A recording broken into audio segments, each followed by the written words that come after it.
Hi అందరికీ welcome back to my channel Sravani NM blogs. నేనైతే చాలా బాగున్నా అండ్ మీరు కూడా బాగున్నారని అనుకుంటున్నాను.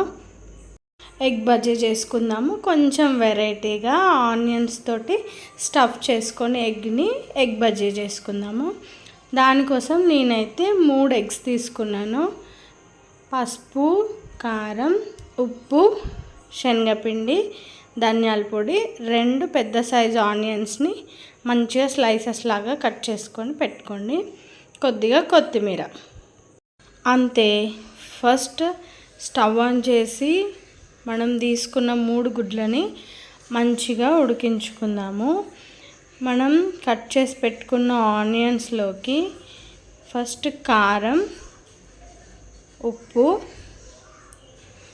చిటికెడు పసుపు, ధనియాల పొడి, శనగపిండి, తర్వాత కొత్తిమీరని చాలా సన్నంగా చాప్ చేసుకొని వేసుకోండి. అంతే. మంచిగా కలుపుకొని కొన్ని వాటర్ యాడ్ చేసుకుంటూ మంచిగా పిండిని గట్టిగా కలుపుకోండి. అండ్ లూజ్ అయితే మనం ఎగ్కి స్టఫ్గా వాడతాం కదా, అప్పుడు ఎగ్ పైన ఉండకుండా జారిపోతూ ఉంటుంది అన్నమాట. సో కొద్దిగా పిండిని గట్టిగానే తడుపుకోండి. ఇక్కడ నేను చూపిస్తున్నాను కదా అట్లా. అండ్ కలుపుకున్న తర్వాత ఒక 10 నిమిషాలు పక్కన పెట్టేసుకోండి. ఆలోపు మనం ఉడికించుకున్న గుడ్లు మంచిగా ఉడికినాయి అన్నమాట. సో ఉడికిన తర్వాత పొట్టు తీసుకుందాము. అండ్ ఎగ్స్ ఉడికేటప్పుడు కొద్దిగా సాల్ట్ వేసుకుంటే పొట్టు చాలా ఈజీగా వస్తుంది. అండ్ కొత్త ఎగ్స్ అయితే పొట్టుతో పాటు మన ఎగ్ వైట్ కూడా వస్తుంది కదా, సో అట్లా రాకుండా నీట్గా ఎగ్స్ పొట్టు రావాలి అంటే కొంచెం ఉప్పు యాడ్ చేసుకోండి ఉడికేటప్పుడు. మంచిగా పొట్టు తీసుకున్న తర్వాత ఒక ఎగ్ని హాఫ్కి కట్ చేసుకోండి, 2 ముక్కలుగా.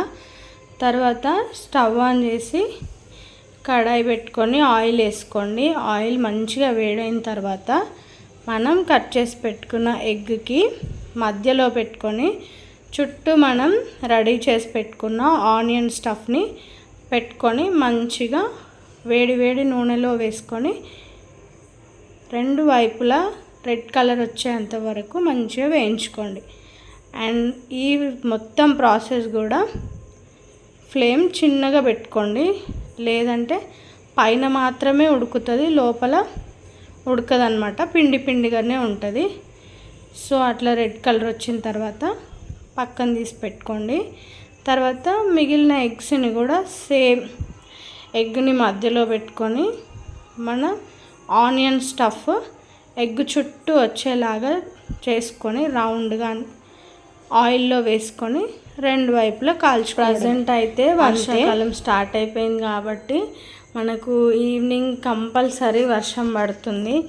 సో ఎప్పుడు వర్షం పడుతుందో ఎప్పుడు ఆగుతుందో తెలియట్లేదు కాబట్టి ఎగ్ బజ్జీ కామన్గా చేసుకుంటాం కాబట్టి ఇట్లా ఆనియన్ స్టఫ్డ్ ఎగ్ బజ్జీ చేసుకొని చూడండి, చాలా బాగుంటుంది. అండ్ స్నాక్ ఐటెం లాగా అయితే ఈవినింగ్ చాలా బాగుంటుంది. వేడిగా వర్షం పడుతుంటే ఏదో ఒకటి తినాలి అనిపిస్తుంది కదా, ఇట్లా ఎగ్తో తప్పకుండా ట్రై చేయండి. టైం కూడా చాలా తక్కువగా పడుతుంది అండ్ టేస్ట్ వైజ్ అయితే అదుర్స్ ఉంటుంది. అండ్ ఇట్లాంటి simple and easy snack recipes కానీ స్వీట్ రెసిపీస్ కోసం మన ఛానల్ శ్రావణి ఎన్ఎం బ్లాగ్స్ ఛానల్ని తప్పకుండా సబ్స్క్రైబ్ చేసుకోండి. అండ్ ఇట్లాంటి చాలా వీడియోస్ రావాలి అంటే పక్కనే ఉన్న బెల్ సింబల్ని క్లిక్ చేసుకోండి. అప్పుడే ఏ వీడియో పెట్టినా మీకు వెంటనే నోటిఫికేషన్ అయితే వస్తుంది.